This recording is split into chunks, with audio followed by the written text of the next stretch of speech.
OK, right, now, the big story in the showbiz world, it's been rumbling on for a few weeks now, hasn't it? But the family of favourite BBC show Strictly Come Dancing has been engulfed in scandal in recent weeks, with reports that professional dancers have mistreated their celebrity partners. Yes, Giovanni Pernice was the first dancer to face such allegations, with actress Amanda Abbington saying her time on the show resulted in her having mild PTSD. Pernice strenuously denies all wrongdoing, but it also emerged this week that another professional dancer, Graziano De Prima, has been let go by the BBC after he admitted to kicking the TV star Zara McDermott in their rehearsals. So can the BBC's shining jewel of a show recover from this scandal? And also, what's it like to be part of the glitziest programme on TV? Well, one man to answer that question is former contestant and friend of the channel, John Sargent. Hello, John. Hello. Hey, John. What do you make of all this? Is it, you know, obviously kicking and spitting and so on has to be condemned, but is it much to do with that? No, it's like often happens, you know, in show business. It's tense, it's difficult. These things are not, oh, it's all lovely and all sit around and be glamorous. No, it's how are you going to work it out? How are you going to make sure that the people who are dancing have got to get on well together, but also they've got to learn all these steps, and it's a very rigorous pattern. And for the people involved, you suddenly realise when you start Strictly that your professional partner is, you know, she's got to do well, meaning you've got to do well. So that you suddenly think, wait a minute, there's two unlikely people brought together. How are you going to form a partnership?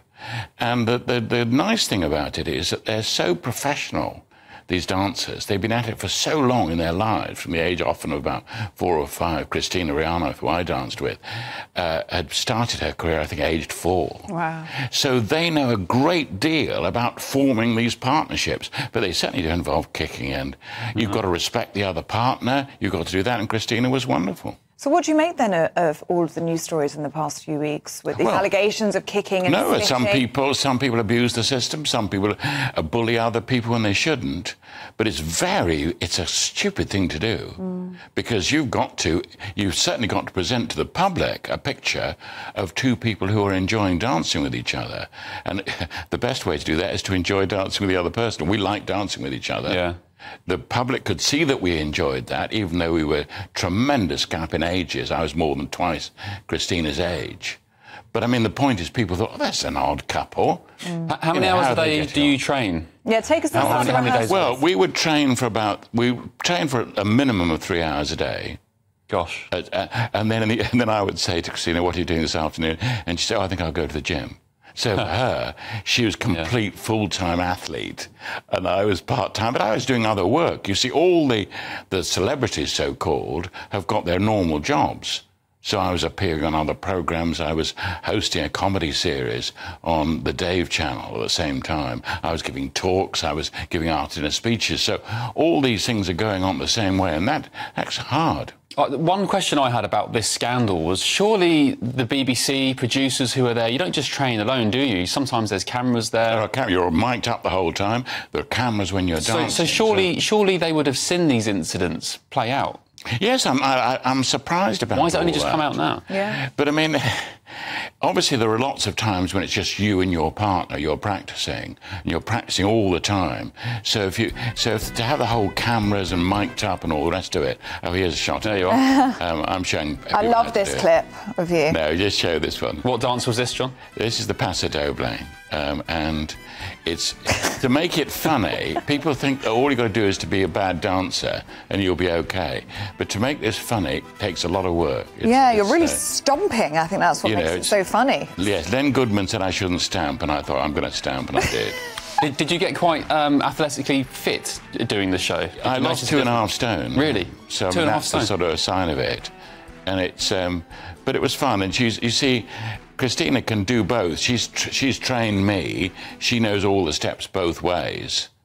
But, I mean, that's a partnership. But the idea, oh, just wander on or relax or enjoy yourself. No, that's hard work. Yeah. What would you say to people who are accusing these celebrities of being snowflakes, of being woke, of being moaning minis, that this is a gruelling schedule, it's meant to be, there is going to be pain, it is going to be difficult, and they just need to crack on with it. You know what the show's about. I mean, that certainly would be my general view.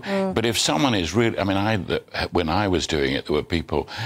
who got on so badly with their partner, their dancing partner, that the training one, the professional dancer, would just get so cross with the celebrity. They said, well, dance on your own then. I mean, and once you've got that, like in any relationship, it's just that isn't going to work, is it? It must be gutting when you're paired with someone who you probably realise straight away you're not going to get on with, knowing you've got to spend weeks and weeks and hours with them. Well, yes. I mean, just as well you got on with Christina. And obviously I was always worried that people were longing to have her say, if only I had a really tough rugby player who was attractive, instead of John, but she wouldn't. And of course, part of the thing is that you pledge yourself pretty early on.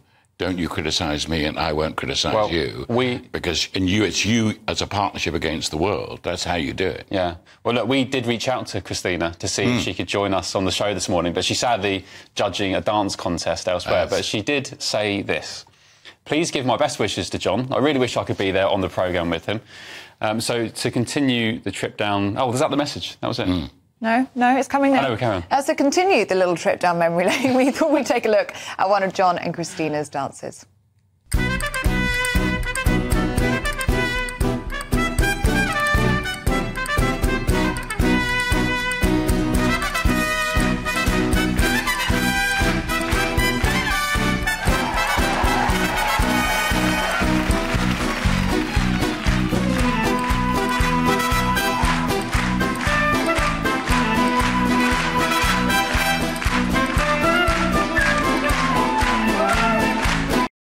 I mean, is my microphone out? What's interesting is that it was Christina who said, now, don't smile. Don't look happy.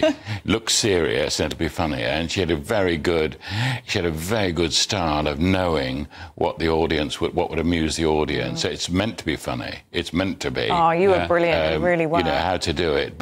And she was the one controlling, and she knew that obviously that routine she'd learnt in America, so people didn't know the routine. John, just before we let you go, because we are almost out of time, do you think the show can survive this? Certainly. I know it's a very easy formula. It's on for dozens of countries have it, but of course the personnel have got to make it work, so it's always going to depend upon who are the people this year, who are the professional dancers, can they work well together, and if they do, bang, you've got the great show. Of course you have. John Sargent, thank you very much for your inside scoop. Interesting. Here's what Giovanni Pernice had to say about the accusations. He said, "To my dear fans, you will be as surprised as I am that allegations have been made about my dance teaching methods in the media this week. Of course, I reject any suggestion of abusive or threatening behaviour, and I look forward to clearing my name." Meanwhile, the BBC have said they are announcing additional steps to strengthen welfare and support on Strictly Come Dancing. Concerns that have arisen in recent months have been fundamentally about training and rehearsals. The actions we announced today are designed to address that, and that's things like chaperones in rehearsals. We'll see if that makes a difference.